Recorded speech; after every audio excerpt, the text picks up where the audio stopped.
వైష్ణవి. ఈరోజు మనం human chimney గురించి మాట్లాడుకోబోతున్నాం. దీని స్పెషాలిటీ వచ్చేసి హీట్ సెన్సార్. దీని సెక్షన్ కెపాసిటీ వచ్చేసి 1500 సెక్షన్ కెపాసిటీ. దీంట్లో వచ్చేసి ఆప్షన్స్ వచ్చేసి మనం టచ్తో ఆపరేట్ చేసుకోవచ్చు, ఇంకా సెన్సార్తో కూడా ఆపరేట్ చేసుకోవచ్చు. First speed, second speed, third speed. So మనకు వచ్చేసి ఇక్కడ 3 minutes అని చూపిస్తుంది, అంటే ఇప్పుడు టైమర్ ఆన్.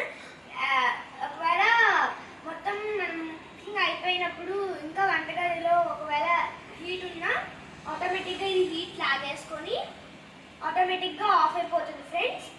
సో ఇది వచ్చేసి ఈ యొక్క మోడల్ వచ్చేసి ట్రెండింగ్ అవుతుంది అనమాట బాగా. So tank